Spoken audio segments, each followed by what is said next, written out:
Hello, everybody. I'm Craig Peloquin. And I'm Dennis Wilson. And today's topic is how to increase your failure rate. Oh, man, I got to tell you, action supersedes everything. So if you get into action and fail forward faster, you'll make it there sooner. How's that? Okay, we're done. I summed it up. We're out. See ya. Yeah, you know, and it's funny because it sounds like getting more no's, it's a hard thing. And actually, it is at the beginning. I think it is always. You know, people don't like to hear no. And people don't like to do enough work to get lots of no's, whether they like hearing it or not. And when they get that first no or the second no or the third no, that's when most of them quit. Yeah. The quitting's sort of set up for after the first no. It gets solidified by the second no. And it's a sure thing by the third no. Well, because the first people say no to are the people that you respect the most, right? The people that are so successful in everything that they've done. They've done network marketing and made all this money. And they know everything about your product line. So, of course, when they say no, you had to be crazy. You're funny. I think the reason most of the first people say no is the first people we go to are the people that we think are a little bit lower than us in life. Or we look for people that are unemployed, or we look for people that really, really need our product. And if our product is health and wellness related, they probably only need it because they're not that interested in keeping themselves healthy on their own. Right. So I think the problem with getting no's in the beginning is we actually do the opposite. Instead of making a list and finding the people for whom it's the right thing to be doing, which would actually increase our yeses, we tend to go after the people that are the same or lower than us because that's where we're comfortable. You know, I had a friend of mine talk about it.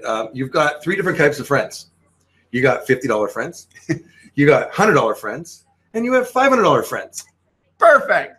And if you go to a $50 friend and try to borrow $500, are you going to be able to do that? Not going to happen. No, because they're a $50 friend. They're not a $500 friend. That's right. If you go to a $100 friend and try to borrow $500, probably still not going to happen, but there might be a chance. But if you go to a $100 friend and try to borrow $50, or a $500 friend and try to borrow $100, or even a $500 friend and try to borrow $500, you're probably going to get a yes. Or at least it's not going to be as painful of a no.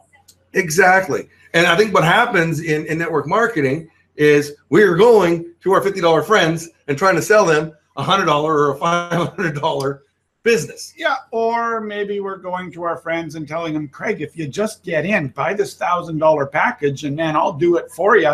And man, you're going to get rich. You just got to get in. We might be trying to convince people to join for our paycheck instead of for theirs. Right. So when we talk about increasing your failure rate, there's lots of ways to go about it. And what do we really mean? We're not saying increasing, to fail forward. You are going to get a lot of no's, but there are ways to go out there and mitigate the no's in your success rate if you approach people properly. Unfortunately, in network marketing, it's not the industry that gives it a bad name. No, it's the members. Sure it is. Unconditionally. Oh, sure it is. Because they start off, they go, hey, what about this? Hey, what about that? I got a set of stick names. Hey, I'm in 9 of them. Which one do you like? Yeah, and I've actually met distributors that have admitted to going to do the formal business presentation and got halfway through the presentation and we're doing the wrong presentation for the wrong company. Yeah. Can you imagine? Yeah, I join that. Definitely increasing your failure rate, but probably not what we're talking about here today. And I think the other thing, Craig, is to increase your failure rate, you have to increase your activity, right? And that I think man, I tell you, even in my MLM software company, I find myself every now and then going and looking at my big list of leads of the people that were interested. And I convince myself why none of them are worth a phone call today so that I can go to the beach because I don't really feel like making phone calls today. But when all of a sudden I go and I put hour a day in place and I put an SMS messaging system in place and I go and I slam all these old leads, it's amazing. I went and put out about 100 SMS messages to people that were on my list from 4 years ago.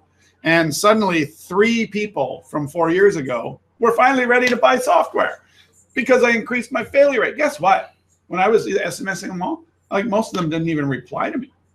They opted in for my information and 4 years later, they don't even have the courtesy when I say, can you update me on the situation? But I didn't stop, Craig. I kept going. Yeah, I tell you, that's a massive example of increasing your failure rate. When you happen to go back to old dead leads, it's mostly failure rate. But sure it is. I probably am going to sell 3 $30,000 systems as a result of that 100 text messages that took me with hour a day. I think I spent probably 40 minutes doing it. So increase your failure rate. Talk to more people. Talk to people faster. You know, talk about increasing failure rate. You know what we used to do? We used to get in the minivan and we used to go to the shopping mall. Oh, that's right. Hey, you wouldn't want to join one of them MLM pyramid things, would you? You want to know the ultimate way to go and increase your failure rate and increase your ability to talk to people and get over all of your fears using sort of the, what do they call it? The mob mentality. If a bunch of guys are doing, everyone else will just jump in, even if they don't really want to be doing it. Okay, do that. You get everyone in the van, you get 5 or 6 of your team in your van, and you run down to the local shopping mall and you walk around and you just approach people with the simplest approach on the planet. You wouldn't want to join one of those MLM things, would ya? And interestingly enough, you'll probably book 2 meetings out of 10 because people are like, well, yeah, I mean, my friend was in one of those and you know what? I might be interested. You're going to have a couple of people that just turn around and run. Probably more than a couple. Well, no, because you'll have the other ones that need to abuse you and tell you that you're crazy for even doing it and selling them a scam. So yeah, you know, those don't run. They get belligerent. So for them, you run. You're going to get a few people trying to reverse prospect you. Possibly at this point of the game. I mean, I haven't done this technique in a while. So at this point of the game, I think it's safe to say you'd have a few that are like, well, you show me yours, I'll show you mine. Yeah, that works. Don't do that. Yeah, that unless you want to increase your failure rate in the wrong direction, you know, kind of the opposite of what we're trying to teach you today. Yeah. But the point is, by doing that, all of my team got trained faster because they were learning from a group, right? We were doing it by the food fair so that the people that were doing it were doing in front of the people that were sitting at the table, you know, sipping on their Coke. So it became a training event as well as a doing event as well as a moral, you know,